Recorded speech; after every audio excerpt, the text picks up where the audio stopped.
Hi there, welcome. Welcome to Homekeepers. How are you today? So glad to be with you.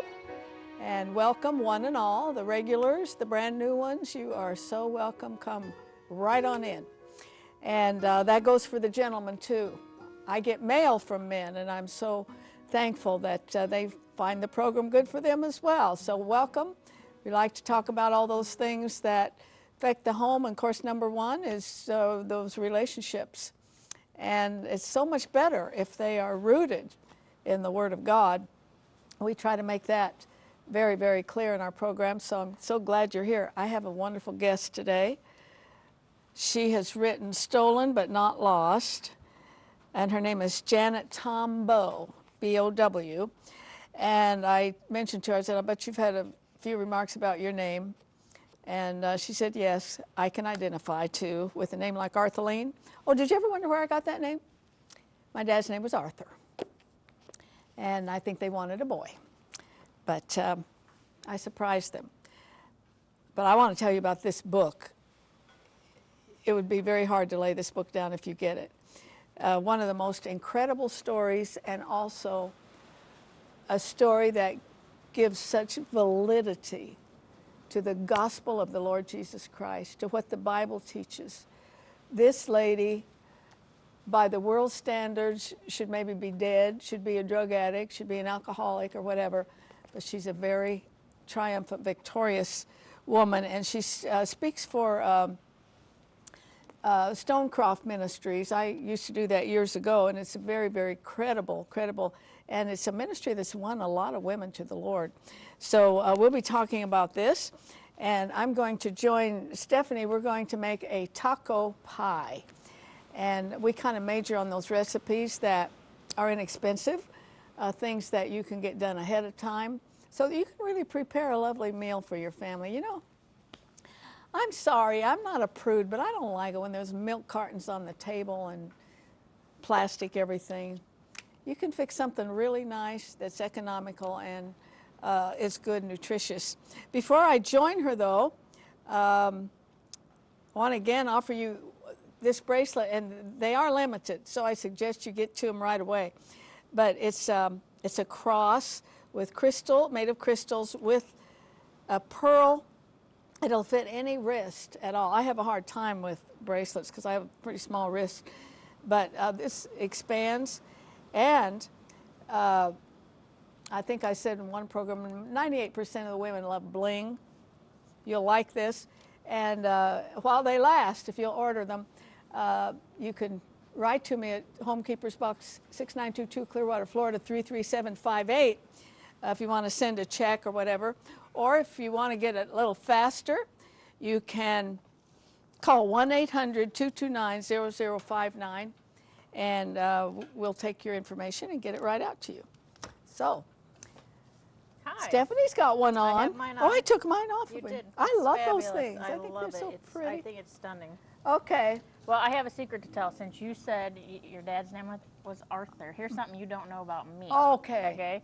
When I was born, I think my dad wanted a boy because, do you know, I was called Charlie till I was 13 years old. Now, how did they get Charlie out of Stephanie? When I was a baby, I was crying. My dad's like, "It's okay, Charlie. It's okay." And it stuck with me. Everyone called me Charlie till I was 13. And then I was like, my name is not Charlie. My name is Stephanie, because I was a young lady. Name. Charlie. Well, maybe there you we go. both need counseling. Maybe. You know.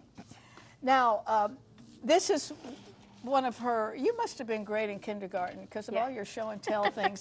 So here's a Stephanie show and tell. Yep. Instead of, you don't want to pour grease down your drain. Yeah. And why dirty a dish?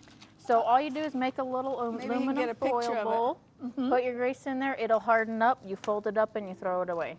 Super easy. Did you figure that out by yourself, or did somebody else tell you about it? I'm sure I read it on the internet. Yeah. Well, that's a very good idea. Might save you a plumbing bill down the road. That and dirty dishes. I hate doing dishes. So I found out something she's doing that I think's just a little bit under standard. When guests come in here, they're immediately signed up for her fan club. That was Susan. Susan asked, and I just jumped on with her. Yeah, so my guest, Janet, who saw her for the first time, is a fan now. She's a fan, yeah. We're back to 30. I said, you don't have to do anything. She said, okay. Yeah. 33 people. Yes. Okay, so I'm going to actually have you over here. Okay. We have a pound of hamburger browned up, and you're just going to put in 2 tablespoons of taco seasoning. Yeah, this comes in an envelope, you know. And that's 3/4 cups of chunky salsa. And I have croissants, canned fancy croissants here. That I'm going to... You're supposed to say that with kind of a French Croissants. accent. Croissants. And I'm just going to make a crust out of it. You have to work it a little bit, but the heat from your hand will warm them up, and then you... Oh. Yeah. And then you seal them. Oh, that is interesting. Yeah. Because they're already kind of in a good shape for a pie crust. Right. I'll try to mix this in so that this was all those seasonings get really blended. And if you put this in, it'll blend the taco sauce even Okay, better. this is salsa. How much? Salsa. That's 3/4 cup. I guarantee you this was invented by a mom who said, okay, here's what I have. I have crescent rolls. Yeah, this is what I've got in the fridge. Yep. This is so tasty. Well, I also think this is would delight children and teenagers. Oh, sure. You can never go wrong with Mexican, I don't think. And you know, we are sincere, Stephanie and I, about wanting to make your life a little easier. Oh, gosh, with the things. My life has changed, has totally changed since I've just gotten organized. I've gotten situated in the kitchen. I pre-plan meals. This could definitely be made. You could make this and you could freeze it. Get an aluminum pie pan and you could freeze it, and you would have dinner for a night that you wouldn't even have to think about. You take it out and you throw it in the oven. If you have a couple hours on Saturday afternoon, you just make a few meals. And we laugh about it, but she's a very, I would say, thoughtful couponer. I watched one of those programs the other day, and I thought, these are people like hoarders, except they're neater. I don't understand all of that. I just want to be able to take care of my family, and if I can give some stuff away to the church, you can give it away, or to the food pantry, I'm happy to do that. Take advantage of it. Yeah. That's pretty cool. Yeah, it takes a little working because they don't quite fit, so you just have to work it. Yeah. Once your hands warm up, you know. So once you get this done, we're going to pour that in there as soon as I get this sealed up. But that's easy to put the seams together. Oh, really. yeah. Once you work it out, and the heat from your hand really helps. And if you were doing it at home, you might take a little more time. That's called fluting, isn't it? Yes. It could be fancy. I'm just trying to hurry along. So, but it could look like a reel. Oh, yeah. It could be pretty. Yep. So we'll just pour that meat in here. Do you want me to do that? Okay, let you do that, and I'll pretty white. deal with this one. It's still hot. This is what they look like when they come out of the oven. Yep, you pour this in, then you put the cheese on top. And then it smells I'm going to use my fingers for this. This is chopped up. And you could put sour cream. Yes, I would definitely put sour cream. This bakes for about 15 minutes, and it's just to get the crescent, the croissants done. Oh, you say that so good. Thank you. Sprinkle a little of this around. You'll have the whole super duper easy. You'll have the whole taco experience. Yes. Isn't that fabulous? All right. You gonna try it? Yep. Okay.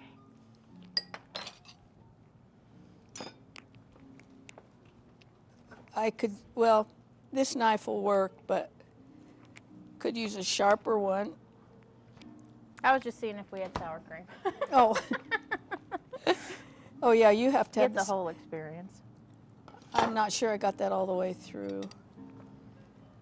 We need a sharper knife. Oh, I think. Put some elbow grease into it there. There you go. Try that. I really do think this is one that kids would like. Oh, for sure. Look at that. Yummy. There's your meal, friends. Yes. You really don't need anything else. You got your little roll. Put a lot of lettuce and tomato on. You'll have your salad. And I love refried beans, so I would also put refried beans over the top. Great minds running the same channel. I was just thinking of that. Oh boy. That's good. I would call that a crowd pleaser. For sure. Now there's another one floating around. Maybe we'll do it sometime, but it uses the potato flakes for the crust. We need to try that, see what it's That like. sounds good. This is really good, friends. So I hope you got it. If you didn't, the recipe's coming up on your screen, or how you can get it. We'll be glad to get it to you. And please stay with me to hear a story. I'm just believing you've never heard a story like hers. And she's still a triumphant person. Stay with us. If you would like a copy of today's recipe, please send your request along with a gift of $5 or more to Homekeepers, P.O. Box 6922, Clearwater, Florida 33758. All right, I just met Janet a few minutes ago, but actually I know her pretty well because I've read her book. And I want to welcome you. Thank you. To the program, and I am in awe, absolutely in awe of your story. I read a lot of them, and the amazing thing is that the grace of God covers everything. Absolutely. But let's go back to the beginning. As I saw it, you had one of the most tragic lives I've ever read about. But you began to be whole and have things come to a conclusion, of course, through God, but with a bump on the head in an airplane. Sometimes the baggage come out and hit you. That's right. Sometimes I think God has to hit me on the head to get my attention, and that was one of those cases. Yeah, in reality. I was on a business trip, and a metal luggage rack fell out of the overhead bin and hit me on the head. But it took me a year to address the headaches that were increasing and the migraines. The pain of the migraines had to be tended to.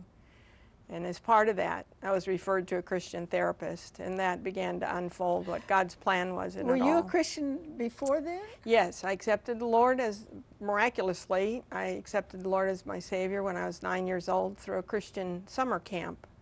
I was actually well, you were kind of raised by a stepmother and a father. We'll get into that. But were either of them Christians? Well, I was raised in church and believed both of them to be Christians. And they sent me... I don't think she was, but God knows. When you tell a story, it's like, I'm not sure either, but that's up to God to judge. Yeah.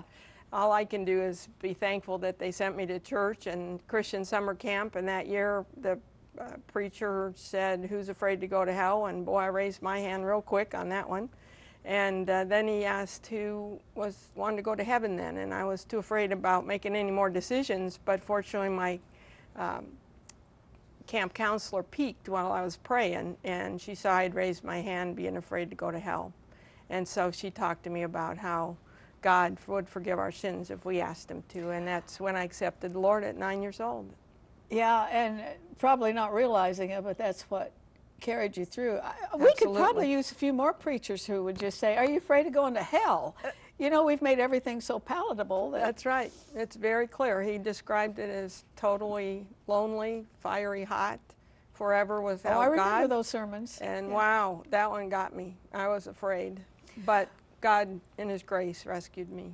So you ended up with this Christian counselor, and the consensus was, this isn't from a bump on the head. This is from building anger. From a horrible life. That's right. That would, of course, create anger. Right. Were you surprised at that? Yes. It took me by surprise how much we got into the first discussion about what the real crux of the problem was. Because I was actually in counseling, sitting like this, thinking I didn't need counseling.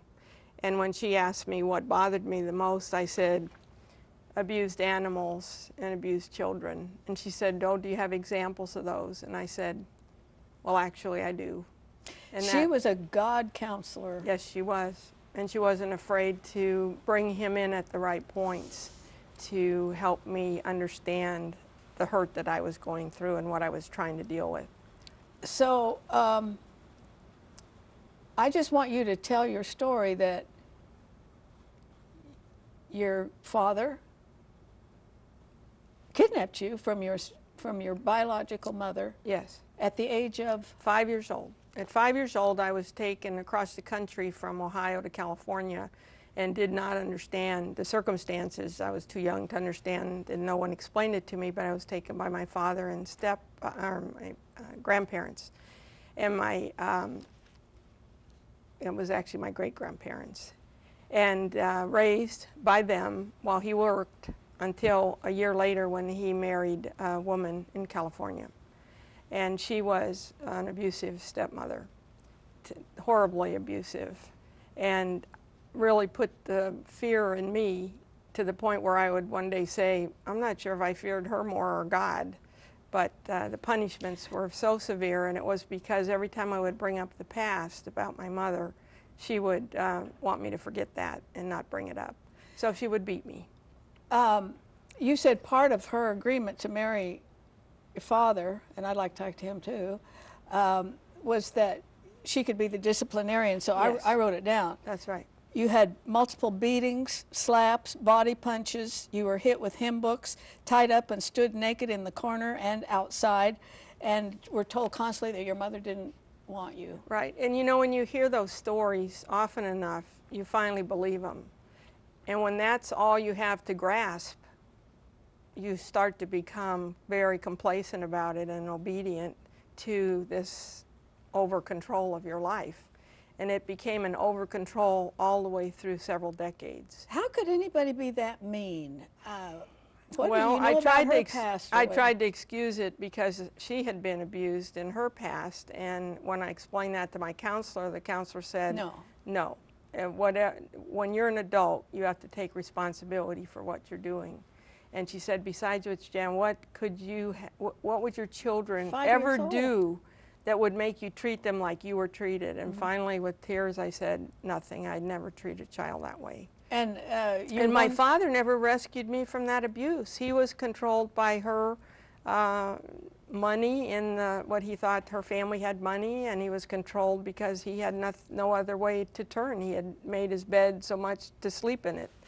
And so it was very sad that I ended up being very humbled by it. And how long did this go on? controlled. To what age?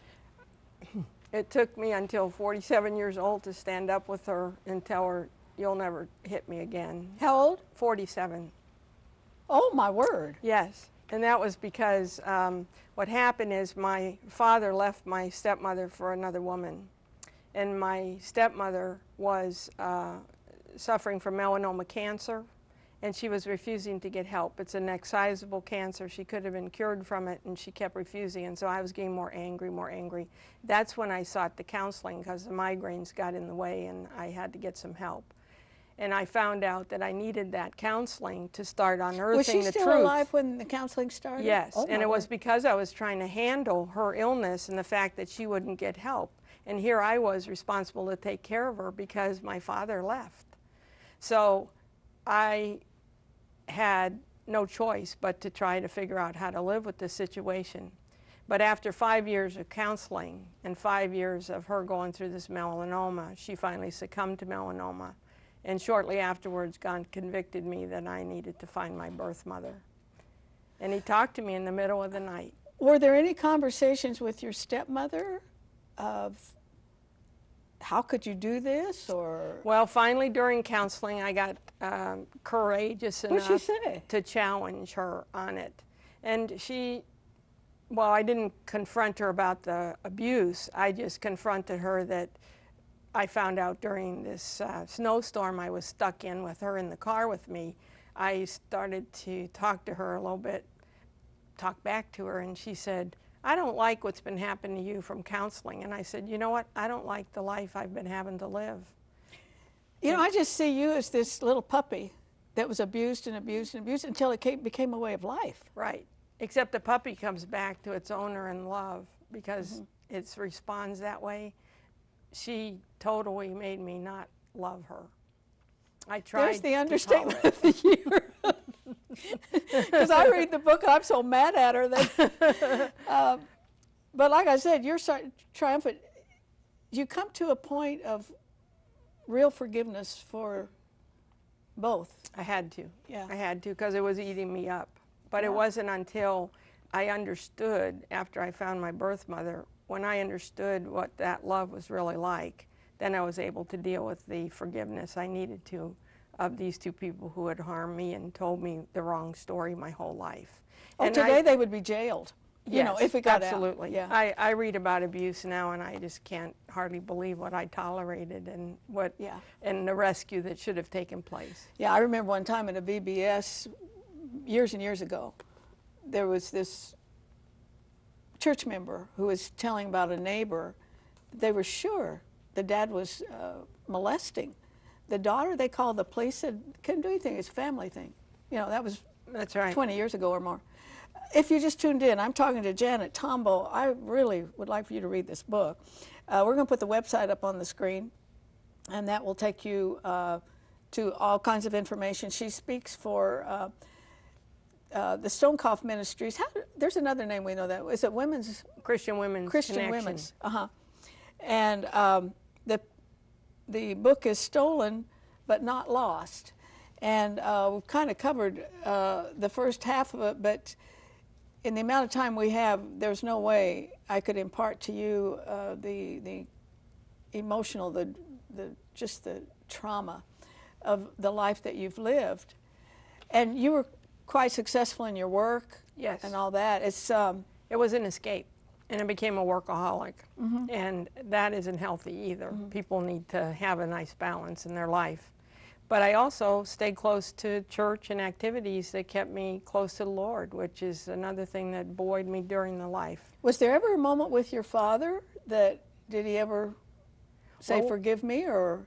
No. And in fact, when he chose to leave my stepmother, I said, how could you do this to her after what Norma, which is my birth mother, did to you? He didn't say one word. He just walked out the door. Yeah, which they said that she... He never fixed it. Yeah. He had opportunities. He never fixed it. But God did. God did. He got a hold of me.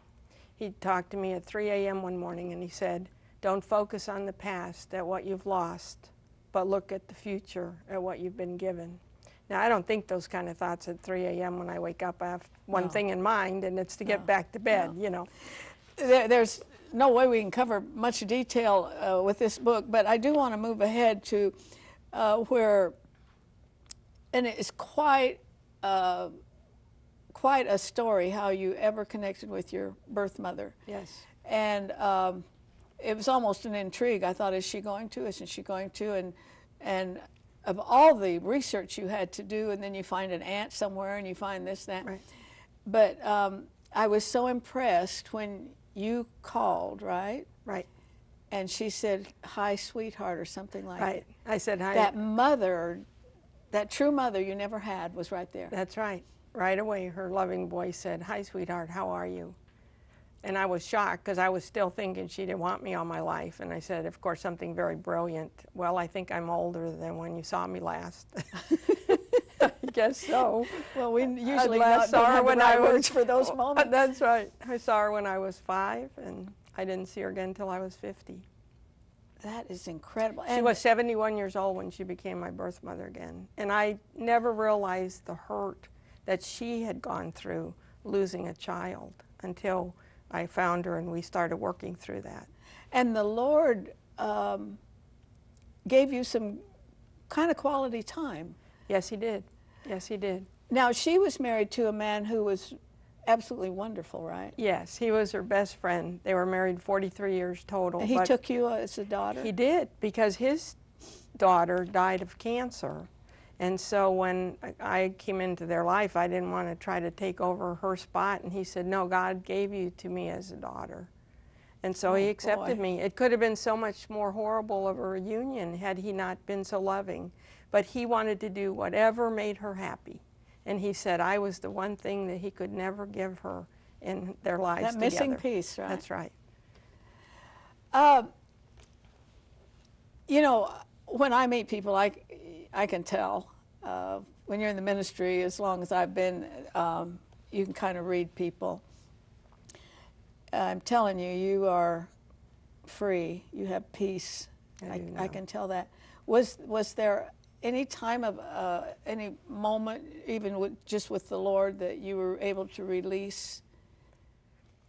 Well, what I remember is we worked through this, because when I met her, I didn't even know if I could like her, let alone love her. You mean your mother? My mother. No, I was thinking of releasing stepmother and your dad. I mean, this In counseling, it was had a to be worked through. horrible thing they did Right. to you. But in counseling, I had to work through the forgiveness of both of them. And a lot of it was writing a letter of forgiveness, and forgiving them released me. That is just, that's not human. No, That's that's divine. God, yes. If you ever talk to your counselor, tell her I'd sure like to interview her. She is an incredible lady.